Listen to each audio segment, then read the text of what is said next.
¿Qué pasa, compadres? Bienvenidos un día más al canal. Yo soy Aaron y mi nombre es Tini Dos Sáenz y hoy, como veis, estoy acompañado. Ahora os lo presento, pero primero quiero introduciros esta sección. Va a ser una sección de entrevistas, va a ser una sección donde voy a traer a gente interesante para mí y que tienen algo que contar. Y en primer lugar, qué mejor hacerlo con un buen amigo mío. Así que con todos vosotros os presento a Sergio Brau. Adelante. Hola, aquí estoy. Hola, Sergio, ¿qué tal? Muy bien. ¿Qué te has traído hasta aquí? Pues tú. Muy bien, ¿no? Tú, mi perro, pero sobre todo porque soy muy fan de tu canal y he dicho que mejor que publicitarme en el canal de Aaron. La verdad que yo tenía muchas ganas de hacer este vídeo porque es una persona que llevo muchos años con él y es una persona que siempre he tenido una buena relación y me ha parecido una persona que tiene una historia detrás que merece ser contada, que tiene una historia por así de superación y de saber estar en todo momento, y nunca le he oído ninguna mala palabra de nadie, que es algo muy a valorar hoy en día. Así que vamos a empezar con la entrevista y espero que os guste mucho. Para los que no te conozcan, cuenta un poco tu historia, quién eres y demás. ¿Cómo te presentas así a la gente? Bueno, pues soy Sergio Brau, tengo 42 años, soy licenciado en periodismo, trabajo como agente vendedor vendiendo productos de juego de la ONCE y bueno, pues tengo muchas aficiones como la música, el folclore, el fútbol, que es otra de mis pasiones, y bueno, pues esa sería un poco lo que es mi andadura. Mi friquismo con las series, que también es muy a destacar. Yo en primer lugar quería preguntarte si para ti, si tú prefieres que se refieran a ti como invidente en vez de ciego, porque muchas veces entiendo como que se refiere mucha gente como el término ciego como algo despectivo, o si para ti lo es o realmente es algo indiferente. No, yo creo que realmente me da igual, aunque yo creo que está mucho mejor visto ciego, ¿no? Que al fin y al cabo invidente es rebuscarlo mucho, ¿no? Y hacerlo muy complicado, ¿no? Porque no vemos con los ojos, pero vemos con las orejas, vemos con los dedos. O sea, ¿tú, por ejemplo, consideras que tienes los sentidos, por ejemplo, el auditivo o el sentido de la orientación mucho más desarrollado que otras personas? Sí, está claro, porque los desarrollamos mucho más, porque tanto el sentido del oído como el tacto lo tenemos que desarrollar mucho más para todas nuestras facetas de la vida, por lo cual lo tenemos mucho más desarrollado que la gente que no lo usa tanto habitualmente porque se hace uso de la vista, lógicamente, claro. Y no necesita desarrollarlo como nosotros o usarlo tanto como nosotros. Sí, por ejemplo, a mí me parece alucinante cómo te puedes guiar a cualquier sitio del mundo con el perro. Y ya, por ejemplo, me han contado anécdotas tuyas de ir por Madrid, que vivías en Madrid, y llevarte a casa en coche y pasarte la calle en coche y decirte has pasado la calle. Sí, bueno, cuando estás acostumbrado a ciertos recorridos y ciertas zonas, te fijas en cosas que la gente no se fija, ¿no? Pues yo qué sé, cuando vas en un coche, cuando pisas la alcantarilla, ¿no? Y tienes el portal a 2 metros, ¿no? Pues sabes que has llegado a casa. Esos detalles que, lógicamente, las personas videntes no se fijan en ellos porque son detalles que no tienen en cuenta, que no necesitan para eso, ¿no? Nosotros nos fijamos pues en esas cosas, en los baches de la calle, en fin, en cualquier ruido que podamos asociar a algo cercano, sí. Y lo aprovechamos como para orientarnos, lógicamente. Y por ejemplo, tú reconoces, porque a mí me ha pasado, de que yo por ejemplo te presenté a mi madre y tú no la conocías y luego al rato la volviste a ver y realmente solo acercarse y dijiste, hombre, Elena, ¿sabes? Y a mí eso me llama la atención, si tú, por ejemplo, reconoces a la gente por el olor o por el sonido de ya de lejos, cómo anda o algo. No a todo el mundo, es complicado también por el sonido, pues a lo mejor tú estás escuchando unos tacones y a lo mejor te piensas que es una tía que está súper buena y es una señora que tiene 65 años, pero que también van tacones, ¿no? Entonces, bueno, a ver, son cosas que lógicamente no te la puedes jugar, ¿no? A decir cualquier cosa porque te puedes confundir. De hecho, pues muchas veces a lo mejor te confundes, ¿no? Yo creo que es como vosotros cuando a lo mejor veis una cara y lógicamente cuando volvéis a ver esa cara la reconocéis, ¿no? A nosotros nos pasa con las voces, no siempre, porque hay gente que tiene las voces parecidas y a lo mejor pues estás un tiempo sin verla y te puedes confundir, pero sí que lógicamente tanto como decía antes, con pequeños detalles, pues te fijas en los detalles auditivos o en el olor o en su forma de andar, quizá pues un poco para saber quién es, pero también es muy complicado, claro, reconocer a alguien por su forma de andar, eso. Y relacionado con el tema del olor, los sentidos y por ahí, ¿consideráis que los ciegos sois personas como superficiales? así como la gente se suele fijar pues, en la sonrisa, en la forma de ser, en el físico. ¿Vosotros os fijáis, por ejemplo, en el olor? Yo personalmente en el olor no me suelo fijar mucho, yo sí me fijo en la voz. Porque para mí pues puede ser un poco como para vosotros puede ser la cara o la fisonomía de la persona, ¿no? Me fijo más, lógicamente sí que lógicamente los olores pues al fin y al cabo te llegan y también en un momento te puede resultar agradable, pero yo personalmente me suelo fijar más en la voz, en la entonación, en su forma de expresarse. Digamos que yo personalmente me suelo fijar más en eso. Y hablando respecto a más ciegos, por así decir, ¿consideras que en general, como que los ciegos, por tener ese sentido de la vista anulado, por así decir, consideras que son quizás un poco más desconfiados? Pues yo creo que hay de todo. Seguramente eso te lo hace la experiencia. Hay gente que sí que es muy desconfiada o que tiene que tocar mucho las cosas y otros que, al menos como yo no voy a decir que sea ultra confiado, pero digamos que no suelo tener reparos absolutamente para nada, ¿no? Entonces yo creo que un poco se lo hace la experiencia. Probablemente a lo mejor en general pues pudiera decir que sí, que a lo mejor en general pues el ciego por tener esa falta de vista pues lógicamente se para más a fijarse en otras cosas o a desconfiar de otras cosas, pero yo por mi experiencia mía personal y de los que yo conozco te diría que no, que yo no conozco muchos ciegos que sean excesivamente desconfiados o que tengan y pongan muchos reparos. Como os ha dicho antes, tiene licenciatura en Ciencias de la Información y yo quería preguntarte si para ti estudiar en una clase con gente que sí que puede ver o te supone como una adversidad el tema de que imagino que no te dirían los apuntes en braille y por ahí, ¿no? No, nunca ha supuesto ningún problema. Cuando era más niño y trabajábamos con libros de texto, yo tenía los libros adaptados en braille o en audio cuando ya eran un poco más avanzados, cuando ya pasé a lo que ahora pueda ser el bachillerato o los últimos grados de la ESO, que para mí era el BUP. Y en la uni cada uno funcionaba con sus apuntes. Es verdad que a veces los profesores daban materiales o libros o apuntes en fotocopias y yo trabajaba con esos apuntes en audio o tomaba mis propios apuntes con un anotador parlante que hacía más o menos todas las funciones de lo que haría un Word.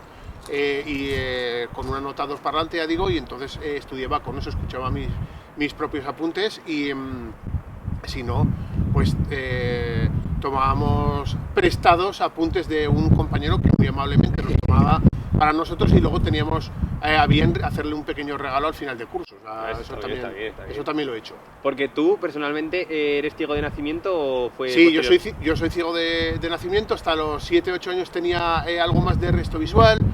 Podía distinguir un poco los colores.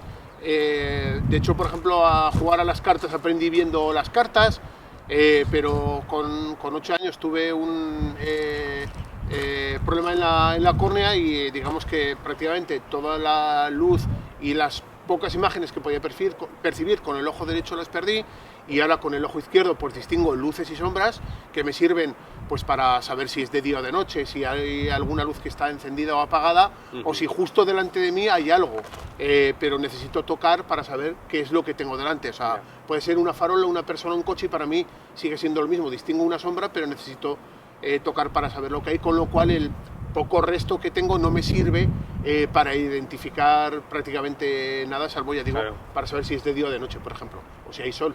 Claro, o sea, tú tienes como una imagen distorsionada, pero tienes una sombra, por así decir, que te entra por el ojo. Sí, yo distingo algo, pero repito, no puedo llegar a distinguir qué es lo que percibo, con lo cual no me sirve, pero bueno, digamos que es una pequeña ayuda que siempre ayuda, lógicamente, al andar, ¿no? Pues sabes cuando cuando estás cruzando por una calle o etcétera, etcétera, pues siempre es una pequeña ayuda. Y por ejemplo, en cuanto al tema del periodismo, por si no lo sabéis, Sergio es como una eminencia en España. Tiene incluso un récord que ahora os contará. Y me gustaría saber cómo empezaste en ese mundo y cómo te dio por encima del periodismo deportivo, que narra partidos en directo el tío. La radio creo que para los ciegos siempre ha sido una herramienta de comunicación con el exterior. ha supuesto pues, una ventana de comunicación con las cosas que nos interesaban. De hecho, yo diría que a un grandísimo porcentaje de los ciegos la radio en mayor o menor medida les gusta, ¿no? Tienen una mayor o menor vinculación con ella. A mí me gustaba mucho de niño y digamos que me atraía muchísimo cómo me contaban las cosas, ¿no? Cómo contaban las cosas a la gente, cómo llegaban a la gente y cómo entretenían a la gente. Entonces, de muy niño ya decidí que a mí lo que me gustaba era la radio. Y me dijeron pues que si yo quería trabajar en la radio tenía que estudiar periodismo porque era lo que era necesario. Entonces yo ya con 13 o 14 años sabía que quería estudiar periodismo. Me gustaba mucho el fútbol y el mundo del deporte porque pues a mi padre, a mis tíos siempre les había gustado mucho el mundo del fútbol, habían estado vinculados a él porque habían sido futbolistas. En el pueblo, pero al fin y al cabo futbolistas. Siempre en casa se contaban muchas anécdotas del fútbol. Yo escuchaba los domingos por la tarde los partidos de fútbol, cuando hace muchos años eran todos a la vez. Esto tanto que dije que quería dedicarme a ello, ¿no? Y cuando fui un poco más mayor y ya fui estudiando la carrera, pues digamos que me siguió atrayendo, me siguió gustando lo que era todo lo que entraba dentro del mundo del periodismo y lógicamente pues me tiré de cabeza a estudiar la carrera y la verdad que es algo de lo que no me arrepiento, ¿no? ¿Y cómo es, por ejemplo, narrar un partido de básquet que has narrado cientos de ellos? ¿Cómo es narrarlo en directo? Bueno, pues es muy divertido porque tú sabes que la gente te está escuchando y tú sabes que la gente, sobre todo en muchas ocasiones, no lo está viendo y tú se lo tienes que contar. Y además se lo tienes que contar fehacientemente porque la gente cree en ti y cree lo que le estás contando, ¿no? Entonces, pues eso es muy divertido, pero también es una responsabilidad muy grande porque tú sabes que la gente lo que quiere es saber lo que está pasando en todo momento porque no lo puede ver, sobre todo teniendo en cuenta que la mayor parte de la gente es gente que ve y que no tiene unas imágenes que le cuenten realmente lo que está viendo y que eso de que una imagen vale más que 1000 palabras, lógicamente, para la gente que ve, pues es muy importante. Necesitas hacer que lo que esté escuchando sea realmente lo que está pasando y contarle sin que él esté viendo lo que está pasando. Entonces, bueno, pues hay que tener un ritmo, una narración, tener la mayor cantidad de información posible para contarle a la gente. ¿Qué necesito? Pues si alguien está contando el partido en directo, yo ponerme un auricular para saber quién lleva la pelota en cualquier deporte, ya sea básquet, fútbol o balonmano, que es lo que más he hecho habitualmente, y después escuchar las reacciones de la gente. Las reacciones de la gente de alrededor me transmiten si más eufórico o tal. El pase está siendo correcto, si el tiro a canasto o el tiro ha sido gol, porque la gente reacciona aplaudiendo, claro, gritando. Entonces yo ya sé que ha sido gol o canasta en ese momento y lo digo. No tengo que esperar a que quien esté a mi lado, ya sea una emisora de radio o una persona que me acompañe, si no hay una emisora de radio para contarme las cosas, me diga que ha sido canasta o que ha sido gol. Entonces, cuando no hay una emisora que cuente el partido, siempre tengo al lado una persona que suele ser más o menos la misma, que sabe el tipo de información que yo necesito, porque llevamos muchos años haciendo lo mismo, que sabe el tipo de información que necesito y que me lo cuenta, o con cualquier gesto que yo le haga, sabe que le estoy pidiendo, pues si estoy transmitiendo el partido y necesito saber la hora, me toco la muñeca, ¿vale? Claro. Para que me diga tiempo y marcador. Un poco de lazarillo. Sí, o con gestos que la gente no ve, pues eso, para que me digan, o tocarme la oreja, para que me grite algo, o sea, que me lo diga más fuerte o más despacio o menos, en fin, son gestos que yo ya tengo estipulados y que esa persona sabe que si me toco levanto la mano y me toco la muñeca es que me diga el tiempo o el reloj o el marcador.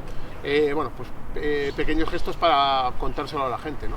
Otra cosa que estaba contando antes, y es algo que os quiero que cuente Sergio porque es una pasada, es que tiene un récord, y el tío salió hasta en el programa de Buenafuente, y es que fue un récord de radio ininterrumpida de ¿cuántas horas? 60. Primero hicimos 60 en 2011 y en 2014 dijimos que nos parecía corto y hicimos 70 horas de radio ininterrumpida en 2014. Es una locura. Se le ocurrió a mi compañero Fernando Carrasco que haciendo un programa de radio en la Complutense leí una noticia que alguien había entrado en el récord Guinness por hacer con la Mona Lisa con tostadas de pan.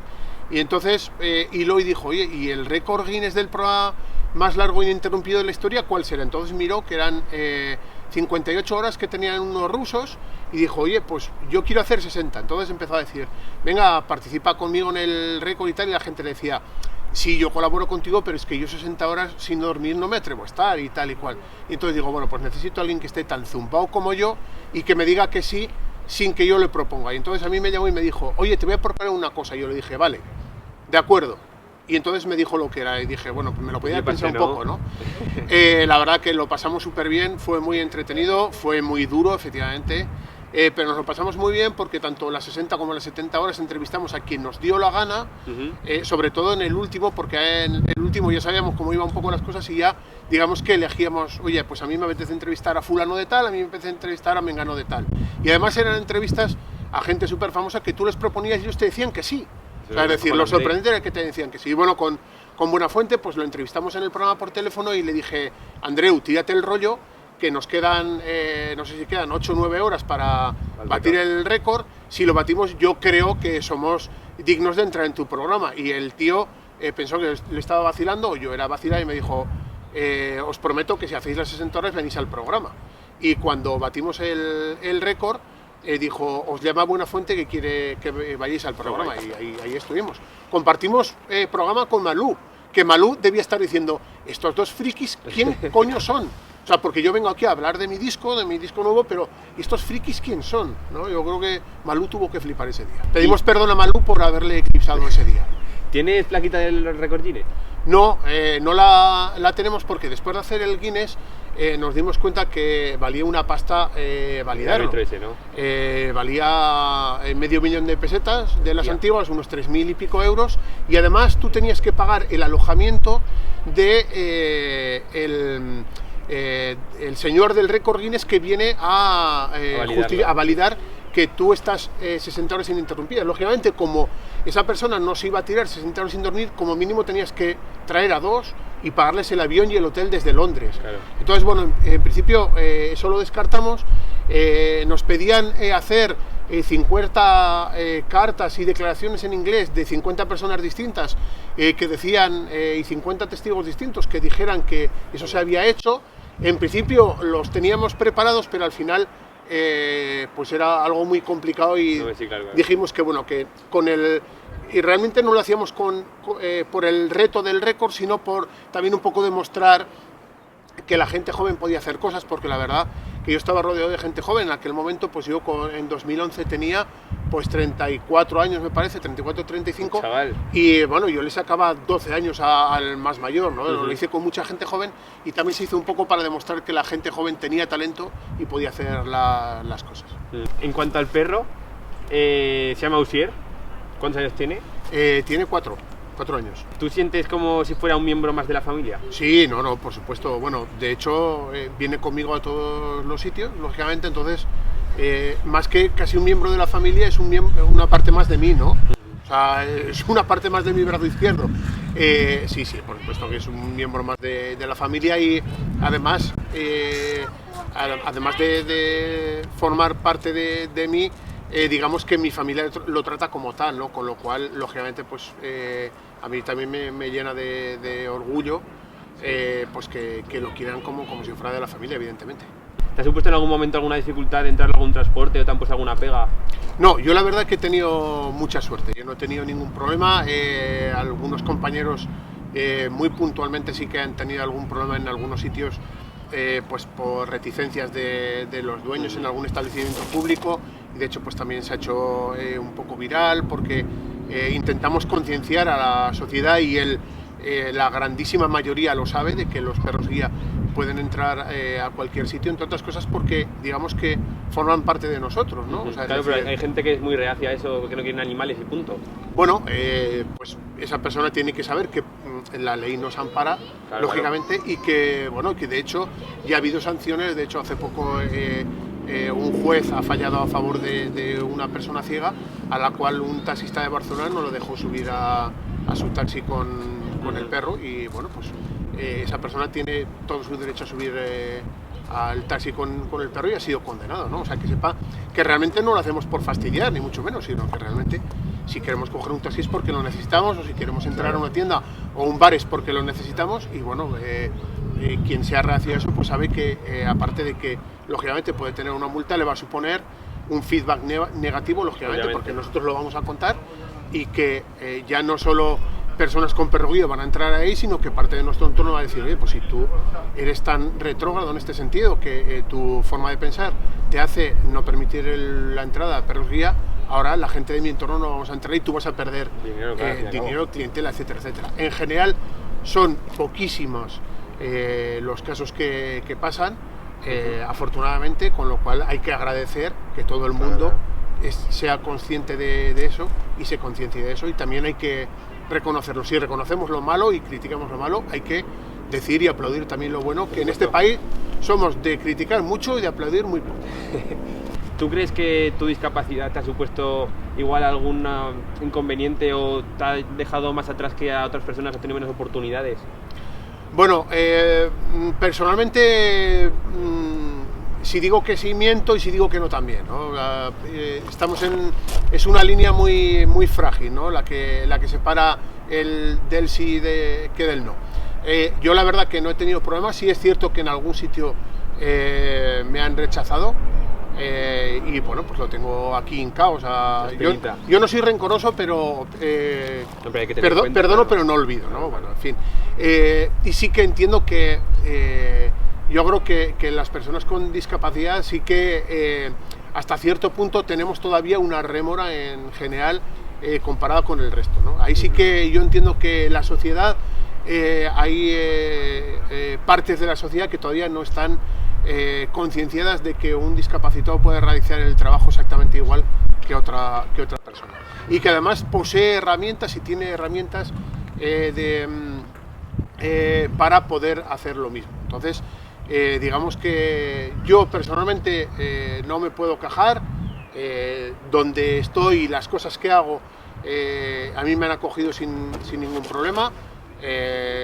Lógicamente en la 11 no tengo ningún problema a la hora de trabajar, en la radio no tengo ningún problema a la hora de trabajar, es más, llevo mucho tiempo trabajando sobre todo con algunas personas, y para ellos mi discapacidad no supone ningún problema, sino que además saben cómo trabajo, y digamos que pueden aprovechar eso sabiendo cuáles son mis limitaciones, pero cuáles son todas mis cualidades o mis ventajas, las aprovechan al 100% y me exprimen perfectamente, y yo me dejo porque me gusta y porque disfruto haciéndolo, pero en general sí que creo que todavía estamos un paso por detrás en relación. Exactamente, sí, eso está claro. Es verdad que va mejorando, pero muy despacito. Bueno, vale, para ir terminando un poco, te voy a hacer unas preguntas antes de que se ofenda a nadie. Con Sergio tengo buena relación, o sea que no pretendo que se ofenda a nadie, ¿vale? Entonces son más curiosidades mías y preguntas pues un poco chorras. Bueno, no pasa nada. Entonces yo quería saber, en primer lugar, si tienes alguna anécdota pues graciosa relacionada con la ceguera.